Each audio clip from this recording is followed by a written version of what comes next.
কল্যাণ কুমার চক্রবর্তী, অধ্যক্ষ doctor Ayantika Ghosh, doctor Sumit Kumar Debnath, সকলকে সম্মান জানিয়ে এবং অনলাইনে আছেন আমাদের আরেকজন সূচক বক্তা ডক্টর রফিকুল্লাহ খান, ওনাকেও সম্মান জানাই এবং আরও যারা আছেন এবং এখানে দর্শক আসনে যারা উপবিষ্ট আছেন সকলকে উপযুক্ত সম্মান জানিয়ে আজকের অনুষ্ঠানে সকলকে স্বাগত জানাচ্ছি।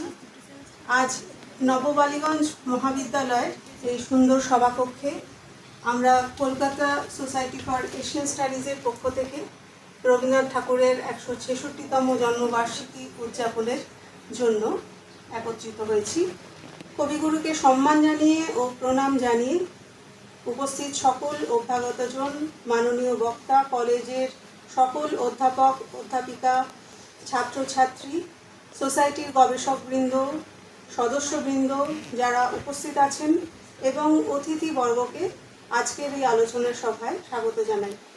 কলকাতা সোসাইটির পক্ষ থেকে কবিগুরুর জন্ম মাসে তাকে প্রণাম জানাবার এই উদ্যোগ এবারই প্রথম।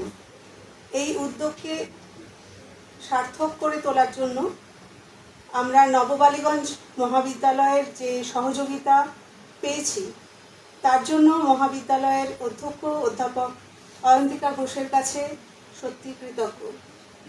বাংলা বিভাগের প্রধান এবং সমস্ত অধ্যাপক অধ্যাপিকা সকলের কাছে কৃতজ্ঞতা জ্ঞাপন করছি।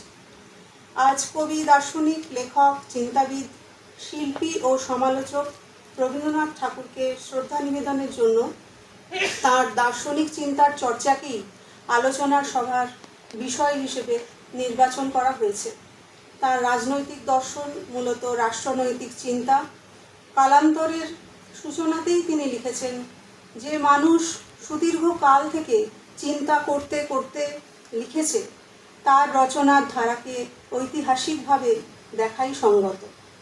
এক সামগ্রিক ভাবনার প্রকাশ যা রবীন্দ্রনাথের দর্শনের মূল সূত্র। স্বদেশী আন্দোলন কালপর্ব থেকেই রবীন্দ্রনাথের রাজনৈতিক সত্তার দুটি প্রধান প্রান্ত অবলোকন করা যায়। একটি আত্মশক্তির উদ্বোধন, অন্যটি স্বদেশী সমাজ নির্মাণের আকাঙ্ক্ষা। আত্মশক্তির উদ্বোধনকে দেখা যেতে পারে তার সামগ্রিক দর্শনের বীজমন্ত্র রূপে। অন্যদিকে স্বদেশী সমাজ নির্মাণের নিরন্তর কাঙ্ক্ষা ছিল সেই দর্শনকে অবলম্বন করে কাঠামো পাওয়া রাজনৈতিক ধারণা, চিন্তাসার। আজকের এই যুদ্ধদীর্ণ পৃথিবীতে রবীন্দ্রনাথের রাজনৈতিক ভাবনা ক্রমশ প্রাসঙ্গিক হয়ে পড়েছে।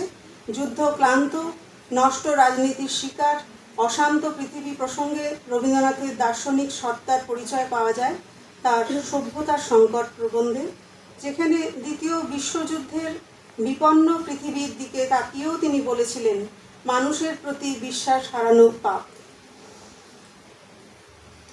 আজ আমরা আমাদের মধ্যে যে সকল চিন্তাবিদ, রবীন্দ্র গবেষক, সাহিত্যিক, ইতিহাসবিদদের পেয়েছি তাঁদের বক্তব্যে আমরা সকলেই এই বিষয়টিকে আরও গভীরভাবে আত্মস্থ করতে পারব।